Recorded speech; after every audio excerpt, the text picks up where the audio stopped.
Ngapain kamu kesini? Aku hamil anaknya Mas Arman.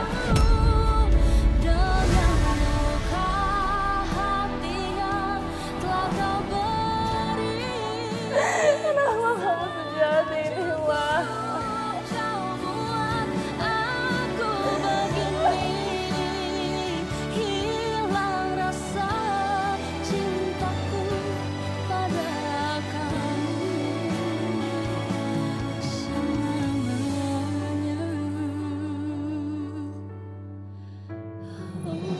Ini uang kosan bulan ini ya, Pak?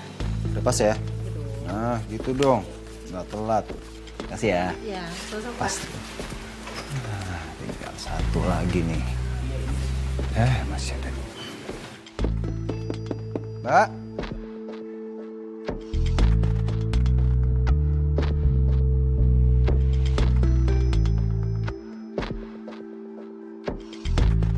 Uang kosan? Kan jatuh tempo nih, tuh. Oh, sebentar ya, Pak.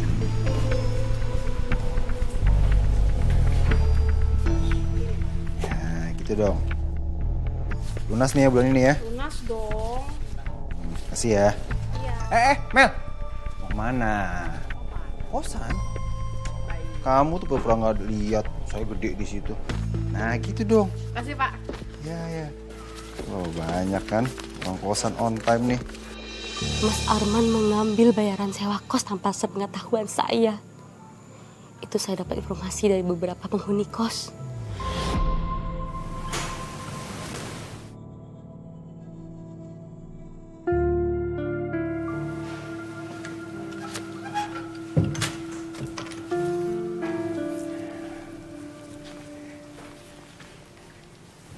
Sayang.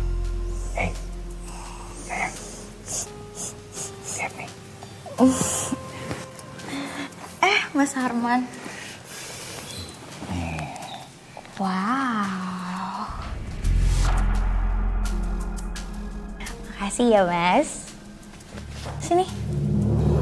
Mas Arman memberikan uang hasil sewa kos kepada perempuan itu. Dan yang lebih parahnya lagi, Mas Arman bertingkah semena-mena, membatasi pemakaian listrik, sampai-sampai saya diprotes sama penghuni kos. Bahkan ada beberapa penghuni kos yang pindah dari kosan saya. Kenapa sih nih? Gerah banget loh ini. Panas loh ini. Iya. Kenapa mati lampu begini? Ampun, gelap banget lagi. Gimana dong? Kosan apa sih kayak gini? Air nggak ada, panas. Mau mandi. Oh, AC mati lagi.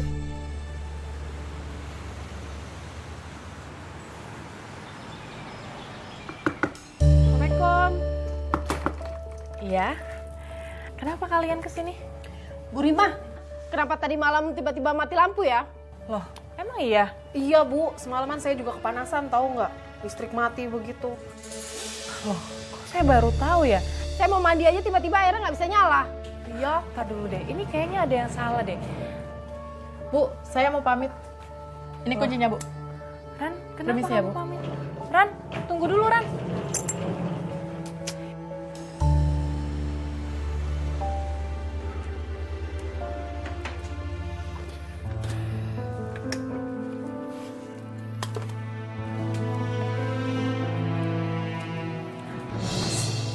Kamu jangan bikin peraturan yang bikin ngerugiin aku dong. Rugiin? Maksud kamu apa? Gara-gara kamu ngebatasin listrik dan air, penghuni kos pada protes sama aku.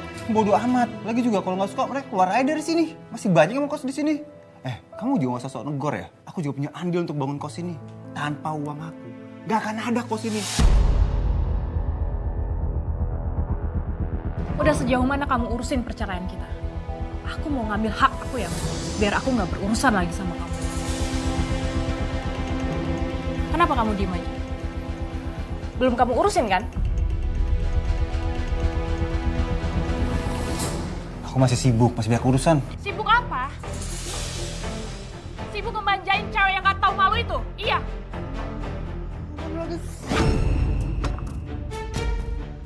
Berani kamu nampar, aku laporin kamu. Kalau bulan ini kamu nggak ngurusin perceraian kita, aku akan usir kalian.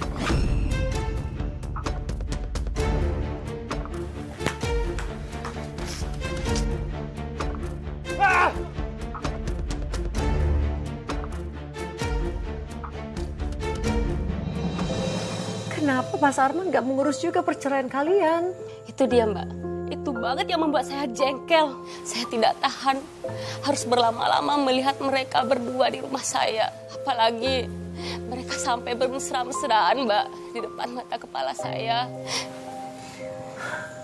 Kebayang Mbak, lalu sampai seberapa tahannya kalian tinggal serumah? Saat itu saya sudah pasrah Mbak, pasrah harus berlama-lama tinggal dengan mereka. Tapi Mbak, beberapa hari kemudian saya dikejutkan dengan berita besar Mbak. Berita besar apa Mbak Rima? Mas kapan beliin aku mobil? Lihat nih, kandungan aku udah besar loh Mas. Kita tuh butuh mobil Mas, kita harus ke rumah sakit. Di luar tuh banyak banget debu Mas, kotor, kasihan kandungan aku dong. Kamu tinggal naik taksi aja ribet banget sih. Kamu bilang naik taksi, buang-buang duit lah. Mending duitnya buat beli mobil. Kamu tuh ya lama-lama banyak nuntutnya. Minta beli mobil segala. Aku aja belum punya mobil. Kamu tuh nyebelin banget sih. Nah, bodo amat lah. Bisa nggak sih? Gak usah bikin gaduh di sini. Kecuali kalian udah nggak punya malu sih.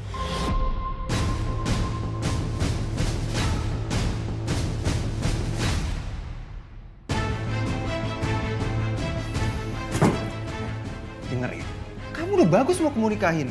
Kamu kan janji Mas mau beliin mobil. Mana buktinya mana? Aku tuh butuh mobil Mas. Kamu ngapain sih? Bawa-bawa tentang keluarga, tentang pernikahan. Kenapa? Kamu bilang kamu pengen nguasain ini kosan. Buktinya mana Mas? Hah? Kamu aja gak berani ceraiin si Rima.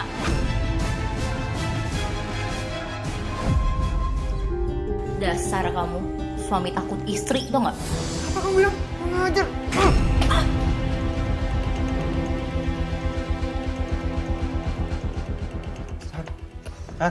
Sar bangun, Sar. Sar.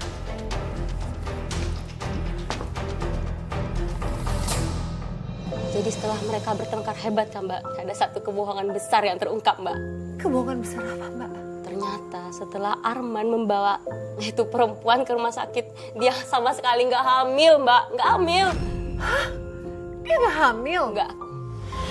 Sini. Pergi kamu. Mas, aku mohon Mas, maafin aku.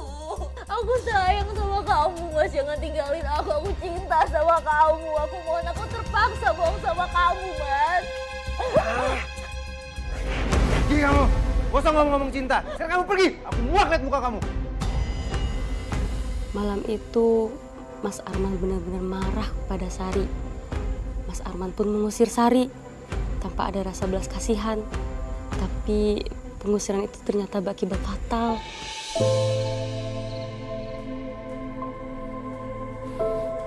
Rima. Sih, Aku benar-benar minta maaf, Rima.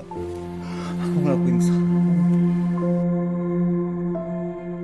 Aku benar-benar bodoh bisa tergoda sama wanita brengsek itu. aku nggak sudi. Rima. Please. Tolong, aku minta maaf. Aku akan menjadi laki-laki yang terbaik untuk kamu. Maafin aku ya. Maafin aku. Kamu urus perceraian kita. Atau aku yang akan urus sendiri. Rima, aku gak mau cerai, Rima. Rima, aku mau selamanya sama kamu.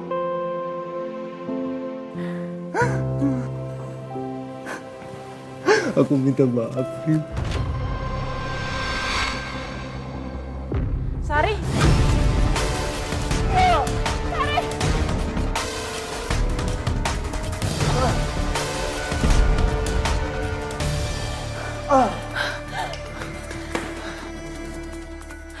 wanita biadab. Anda harus tanggung jawab atas apa yang kamu lakuin. Kenapa? Mau kayak Mas Arman juga? Mau mati juga? Bikin aku takut.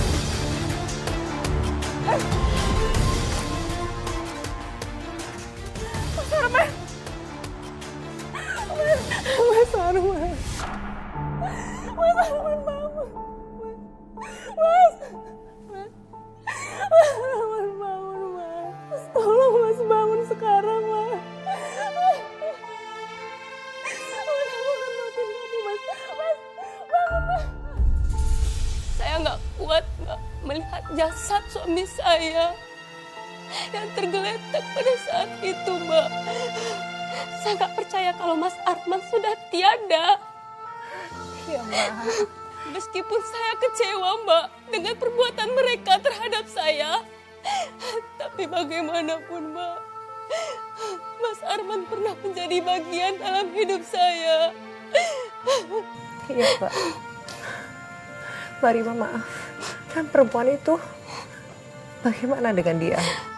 Perempuan itu sudah dipenjara, Mbak. Karena melakukan pembunuhan berencana terhadap suami saya, Mbak. Kan yang paling penting kamu, Mbak Rima. Kamu sendiri bagaimana? Saya pindah, Mbak, ke kota lain. Rumah kosnya saya jual. Saya nggak kuat harus tinggal di kosan itu lagi, Mbak. Memorinya, Mbak, bikin saya stres. Saya tertekan batin, Mbak, melihat kejadian-kejadian yang ada di kos itu, Mbak. Iya, Mbak, saya paham sekali, Mbak. Kamu perempuan yang tegar, hebat, luar biasa.